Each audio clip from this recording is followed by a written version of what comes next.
अस्सलाम वालेकुम नाज़रीन, आप लोग देख रहे हैं आपका फेवरेट टी टाइम शो, जहां पे आप लोग ग्रीन टी या कॉफ़ी या चाय के साथ दो बहुत प्यारी सी लड़कियों को देखते हैं। कितनी तारीफ़ें कर ली ना मैंने अपनी। मैं हूँ ज़ाइला सरदी और मेरे साथ हैं प्यारी सी लड़की सनिया हसन, और आप देख रहे हैं चाय टाइम और उम्मीद करते हैं कि आपका दिन आज का अच्छा गुजरा होगा, क्योंकि शाम तो आपकी खुशगवार बनाने के लिए हम मौजूद होते हैं आपके साथ हमारे प्रोग्राम चाय टाइम में, जो कि CNBC पाकिस्तान पर 5 से 6 बजे देखते हैं। और मैं दादी अम्मा लग रही हूँ बताते हुए, आपको पूरा लेक्चर देते हुए, बट ये कि लेट्स बिगिन आवर प्रोग्राम। और आज हम शादियाँ कराने वाले नाज़रीन, आज ऐसे बहुत से लोग हैं जिनकी शादियाँ नहीं हुई हैं तो उनकी शादियाँ कराएंगे, आज कोशिश यही करेंगे। लेकिन उससे पहले हमारे पास न्यूज़ की पिटारे में कुछ है तो वो करना चाहेंगे। लेकिन आज don't worry, wedding bells are our topic. हर किस्म की वो चीज़ें जो शादी में इन्वॉल्व होती हैं, और शादियों का सीजन है। बिल्कुल, शादियों का सीजन वैसे ऑल ईयर लॉन्ग होता है। हर महीने हम कहते हैं शादियों का सीजन है, कपड़े बना रहे हैं, फिर हमें ख्याल आता है कि लास्ट मंथ भी हमने यही कहा था, है ना। सो मगर येस, बहुत अरसे देखा था तो जेन्युइनली दिसंबर, जैन, नवंबर, ये सब जो महीने होते थे ठंड के, जो प्लेजेंट वेदर होता है, उसमें ज़्यादा पसंद की जाती हैं शादियाँ। वो ये होता है कि जब ख़ानदान वाले मुल्क से बाहर होते हैं तो जून जुलाई चूज़ करते हैं वो, फिर जो मुझे कभी भी नहीं करना। Anyway, starting with our first news, आज हमारे पास जो न्यूज़ है वो स्टीव जॉब्स से स्टार्ट करेंगे हम। स्टीव जॉब्स, आप लोगों को पता होगा कौन थे। एप्पल उनकी ही एक ईजाद थी। एप्पल नहीं, मैं फ्रूट की बात नहीं कर रही हूँ मैं कंप्यूटर्स की बात कर रही हूँ। Genius man who passed away last month, और हंगरी में एक टॉथ नाम है उनका, he is a Hungarian sculptor Arno Toth, और उन्होंने स्टीव जॉब्स के बारे में पढ़ा, उनकी लाइफ के बारे में सुना, उनकी स्पीचेस सुनी, उनकी अप्रोच टू लाइफ देखा, उन how he rose from literally कहीं से भी नहीं और कहाँ तक वो पहुँच गए अपनी जहानत पे, अपनी मेहनत से।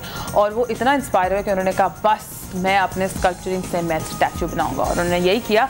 220 सेंटीमीटर्स लंबा, 180 किलो का जो वेट था, 180 किलो वेट करता है, वो उन्होंने दिसंबर 21 को अनवेल करना है। प्रॉपरली अनवेल हो गया है एक्चुअली, और हसीन तरीन उन्होंने एक स्कल्पचर बनाया। और एक फ़नी चीज़ है, जो बहुत सारे फॉरवर्ड्स आए थे, क्योंकि हम सब बड़े अफसरदा थे जब स्टीव जॉब्स पास्ट हुए।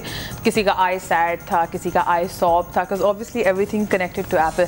सनिया, उनका एक फ़नी एक आता है, एक पिक्चर है जिसमें वो ऊपर हैं और ऊपर एंजल्स जो हैं वो उनके वो लिख रहे हैं सारे अच्छे कारनामे जो हम हमारे एंजल्स लिखते हैं। हाँ, तो लिख रहे हैं, वो उनके पास जाके कह रहे हैं listen I have an app for this which I think he is doing up there. वो अल्लाह को ऐप्स बता रहे होंगे, बहुत सारी ऐप्स उन्होंने इजाद की हैं, और अल्लाह ताला उन्हें जन्नत नसीब करे, क्योंकि ह्यूमैनिटी जो है किसी की मदद करना ही सबसे बड़ा मेरे ख्याल में रिलीजन होता है।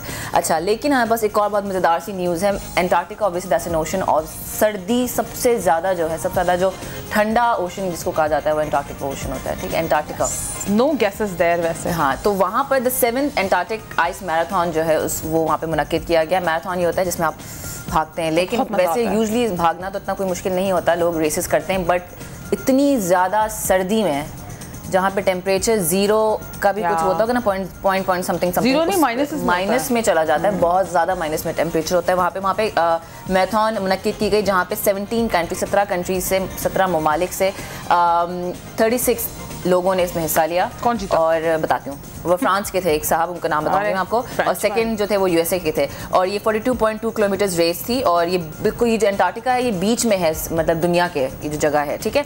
और वहाँ पे जो सिर्फ एक जो मसला उनको देखने में आया था, क्योंकि इतनी ज़्यादा लंबी रेस थी, लिहाजा उनको बहुत भागना पड़ा था और डिहाइड्रेट हो रहे थे, लेकिन जगह जगह पे उनके लिए कैंप्स बनाए गए थे जहाँ पे वो गर्म ठंडा नहीं, गर्म मैराथन था ये सनिया, 42.2 किलोमीटर्स। वाओ, ठीक है। और जो जीते हैं उनका नाम है क्लेमेंट, जो कि फ्रांस के हैं, फ्रांस के रहने वाले हैं, और USA के हैं एल्विन मैथ्यूज, जो कि सेकंड आए हैं। तो ये बहुत ही हिम्मत और डेयरिंग वाला काम था जो इन्होंने किया है, क्योंकि सर्दी में भागना, क्योंकि उनको पूरी तरीके से कवर किया था, लेकिन फिर भी यू कैन फील द जो ठंड होती है। 1 2 3 आती है फ्रेंच में?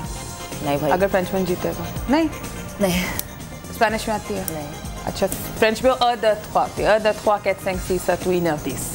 What's that? 1 2 3 4 5 6 7 8 9 10। ठीक है, ठीक है। मैं आपको स्पेनिश में कल बताऊंगी। तुम स्पेनिश में शो क्या करो, मैं 1 2 3 4 5 6 ये मैंने नाम सुना है इसका। आना चाहिए। और नाज़रीन, ये भी एक और चीज़ हमने आपसे कहनी थी, जो पहले भी कहते थे, बीच में हमने कहना छोड़ दी थी, और वो ये थी कि अगर आपके पास भी कोई ऐसी फुटेज जो आप हमारे साथ चाय टाइम में शेयर करना चाहते हैं नाज़रीन, वो सेंड किया करें, हमें सेंड किया करें, हम चलाएंगे आपके नाम के साथ, और क्या पता किसी दिन आप कोई प्राइज भी जीत जाए उसके जरिए। एंड एक और चीज़ मुझे नाज़रीन को बतानी थी, आई थिंक मैं ब्रेक पे जाना अभी तो नहीं है, लेकिन ब्रेक पे जब भी जाना होगा वो जाएंगे। मुझे आप लोगों से ये बोलना था कि हम लोग, मैं और सनिया कल बात करते सोचे थे कितने दिन हो गए हम लोगों ने आपको इंटरेस्टिंग फनी वीडियोज़ नहीं दिखाएं, क्योंकि आप लोग बहुत उसे इंकरेज करते हैं और आपको मज़ा आता है। तो हम लोग ये करेंगे बहुत जल्द और आप लोग के लेके आएंगे। और आपका कॉन्ट्रीब्यूशन अगर आप कर सकते हैं, कोई भी इंटरेस्टिंग वीडियो आपने कहीं देखी है तो हमें सेंड करने, या खुद बनाइए, होम वीडियो है, do send it to us, हम आपके नाम के साथ प्ले करेंगे। एक और चीज़, मैंने एक वो ट्रेलर देखा नाज़रीन, हम आप लोगों से भी शेयर करेंगे, बट उस वक्त करेंगे जब ऑब्वियसली वो कराची में या पाकिस्तान में रिलीज़ हो जाती है, because that is a way of telling you guys कौन सी मूवी जाके देखें। एक मूवी आ रही है करीना और इमरान खान की, बेबो की, आपकी फेवरेट बेबो की, क्या है, एक मैं और एक तू। मैंने उसको बहुत, करण जौहर की मूवी है वो, इतना क्यूट उसका ट्रेलर था। So I'll show it to you and we'll share it with the people also. और वो जो गाना है ना, एक मैं और एक तू, उसमें भी उसमें एक ऋषि कपूर थे, दोनों मिले किस तरह। अच्छा है आपको पता है गाने से मोहब्बत, लेकिन ये कि गाने जो होते हैं ना शादियों में भी बहुत इंपॉर्टेंट रोल प्ले करते हैं, और ढोलकियाँ शोलकियाँ होती हैं, शादियाँ होती हैं, लेकिन शादी कराने के लिए भी ना कभी कभार नहीं वैसे ज़रूरत पड़ती है। एग्जैक्टली और वो होती है मैच मेकर की। और आज मैं उनसे ये पूछना चाहूँगी कि आजकल कैसे लड़कों की डिमांड है, आजकल कैसी लड़कियों की डिमांड्स हैं। एक्सरसाइज भी करेंगे। देखिए हम लोग मैच मेकिंग के शोज पहले भी कर चुके हैं नाज़रीन, एंड वी ऑब्वियसली हम लोग सबको पता है प्रोसेस क्या होता है, प्रॉब्लम्स भी क्या होते हैं, वही क्लीशेड किस्म के क्वेश्चंस हैं वो ज़रूर हम पूछेंगे, लेकिन एज अ फन एक्सरसाइज एक तो आप लोग ज़रूर कॉल करें, आप लोगों को कोई क्वेश्चन पूछना है, अपने किसी लोगों को रिकमेंड करना है, हम वो हमारे साथ जो यहाँ पे स्पेशलिस्ट बैठी हैं वो आपको गेस्ट वो कर देंगी, ब्रीफ कर देंगी, हाँ ब्रीफ भी कर देंगी, गाइड भी कर देंगी। लेकिन फन एक्सरसाइज ये होगी, अब मैं और सनिया में से एक हम करवाएंगे और उनसे पूछेंगे कि किस तरह अगर हमारी मैच मेकिंग करनी होगी for the fun of it, कैसे लड़का ढूंढेंगे हमारे लिए। ठीक है, डन है जी, हमारी डिस्क्रिप्शन कैसे देंगी, ठीक है, और आप हमारे बारे में कैसे बताएंगे उस लड़के को, और हमारे लिए कैसे लड़का पसंद करेंगी। जो हमारे साथ स्पेशलिस्ट मौजूद हैं वो अरसे दराज से इस काम को कर रही हैं, लोगों को हेल्प आउट कर रही हैं, लोगों की काउंसलिंग कर रही हैं। जब रिश्तों की बात आती है तो काउंसलिंग बहुत ज़रूरी हो जाती है, खासतौर पर लड़की लड़के की भी और उनके माँ बाप की भी। तो काफ़ी अरसे से वो इसका हिस्सा है। हमारे साथ मौजूद है अंजुम साहिबा। कैसी हैं? Welcome again to chai time. Thank you, it's always a pleasure to be here. Such a nice weather, nice time. और मैं अरसे दराज से कहीं ना इस काम को कर रही हैं, लेकिन हमारे शो पे भी पहले काफ़ी अरसा हो गया वैसे आए हुए आपको। हाँ, अभी तो काफ़ी टाइम बाद आई हूँ। तो फाइनली आप दोबारा आ गई। Thank you very much for coming. और आज ऑलवेज अ प्लेजर। या और आपने सुन लिया ना ज़ायला ने जो एक बात कही है, बिल्कुल आप दिमाग में बना लें, हम ये टीजर छोड़े बार बार कि हम एंड में इनसे पूछेंगे कि किस किस्म की लड़की हमारे लिए। मैं अगर किसी को बुरा लग रहा था, I am so sorry, but just बुरा लग रहा है ऐसे इट्स फाइन। हम लोग देखिए यू डोंट अंडरस्टैंड एक्चुअली। बिल्कुल आई अंडरस्टैंड, हम आप लोग एंटरटेनमेंट के लिए करें, लेकिन एंटरटेनमेंट के अलावा भी जिस तरह हम लोग इस शो में सीरियस इशूज, सीरियस टॉपिक्स को रेज करते हैं और आप लोगों के लिए कोशिश करते हैं कि किस तरह से हेल्प कर सकें, वो आज हम करेंगे। लेकिन अगेन हमें जाना है दुबई फिल्म फेस्टिवल के पैकेज को देखने के लिए। कोई बात नहीं अगर मौसीकी फिर से आ जाए, लेकिन इस दफ़ा शायद हम will be moving to the Indian tunes. Let's go and take a look Dubai film festival किस तरह सेलिब्रेट किया जा रहा है।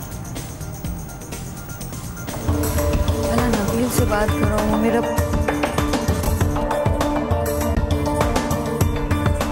न्यूज़ के साथ मैं हूँ अलवीना, और इस वक्त आप देख रहे हैं कि मेरे पीछे लगा हुआ है एक रश और हो रहा है खूब सारा शोर शराबा। तो कुछ तो बहुत स्पेशल हो रहा है यहाँ पर। यहाँ हो रहा है 8 DIF, that is 8 Dubai international film festival, जहाँ मुख्तलिफ फिल्मों के प्रीमियर्स होंगे, मुख्तलिफ स्टार्स जो है रेड कार्पेट वॉक करेंगे। आज है इस फेस्टिवल की ओपनिंग और रेड कार्पेट में बहुत सारे स्टार्स एक्सपेक्टेड है। इंटरनेशनल मीडिया यहाँ पर मौजूद है, मुख्तलिफ मुल्कों से मीडिया यहाँ पर मौजूद है, हम भी यहाँ पे मौजूद हैं। और यहाँ मजीद क्या होता रहेगा, कौन कौन सा स्टार यहाँ से वॉक करने वाला है।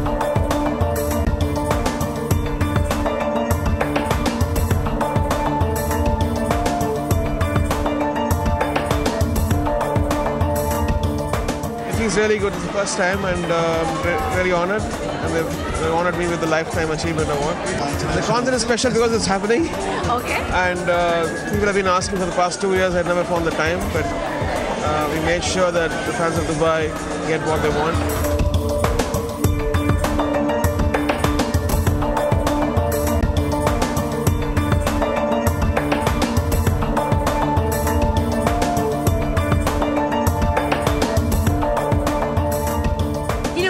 Honor, because we were making this movie a year ago, and right when we left, the Dubai Film Festival was beginning, and I was so excited to know that we'd be back here celebrating the movie and this great city. Not when you're working with me. It's only when you leave that you go, oh my God, I was working with Tom Cruise. That's incredible, you know. But if you think about it, then you won't be able to do your job. And it was a dream come true to work with him. I learned so much from him. He's not only a great actor, but a great human being.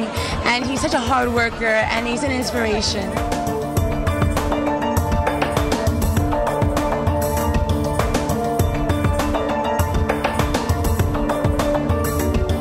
कौन सा आबे हयात है जिसने आपको ऐसा fit रखा हुआ है? खुशी पत्नी, वो फिल्म है मेरी पत्नी जो मार मार के मुझे कोई खाने नहीं देती, क्योंकि खाएगा तो हम कैसे खाएंगे। मैं तरस रहा हूँ पाकिस्तान आने का।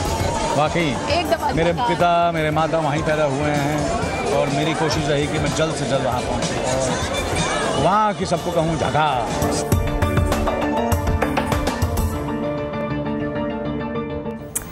जी नाज़रीन, और दुबई की कोई भी चीज़ हो, चाहे वो शॉपिंग हो या दुबई में फिल्म फेस्टिवल्स होते हों, तो वो उनकी अलग ही बात होती है। जो रौनक और जो गेमा गेमी देखने में आती है दुबई में, इट्स फन टू वॉच। और सबसे बड़ी बात ये कि जितने भी सेलिब्रिटीज़ हैं या जितने भी पैसे वाले लोग हैं, वो पैसे वाले लोग तो खैर इतना नहीं, लेकिन जितने सेलिब्रिटीज़ हैं उनको दुबई जाना अच्छा लगता है। आप कहीं ना कहीं उनको आप स्पॉट कर ही लेंगे, कोई चाहे वो इंडियन हो या पाकिस्तानी हो या फिर हॉलीवुड से उनका ताल्लुक हो। तो ये Dubai film festival 8th Dubai film festival ये मुनक्किद हुआ था, जिसकी छोटी सी झलकी हमने आपको दिखाई। जो कुछ देखना है बाकी आप लोग नेट पे देख सकते हैं। ज़्यादा सॉरी आपको पता है नहीं, मुझे कुछ याद आ गया था, तुमने सेलिब्रिटीज़ बोला ना उनकी, तो पता है रॉजर फेडरर को दुबई बहुत अच्छा लगता है।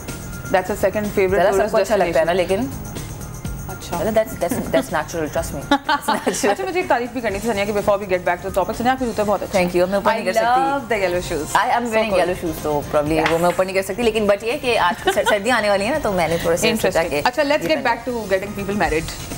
हाँ शादी नाज़रीन। अच्छा, पहला क्वेश्चन जो मैं पूछूंगी मिसेस अंजुम से यहाँ, एक तो थैंक यू सो मच कि आप आई वापस से। It's such an interesting topic हम लोगों के लिए, क्योंकि मेरे पास अभी लास्ट वीक भी बात करी, तो मैं यही उनसे कह रही थी जो हमारे पास आई हुई थी कि कुछ भी हो, जैसे न्यूज़ ऐसा बिजनेस है और न्यूज़ ऐसा काम है, कुछ भी दुनिया में इधर उधर हो रहा हो, न्यूज़ होना ज़रूरी है। इसी तरह शादी और I think medicine, pharmaceutical companies, ये दो ऐसी चीज़ें हैं जो दुनिया में कोई निज़ाम इधर से उधर हो जाए, लेकिन होनी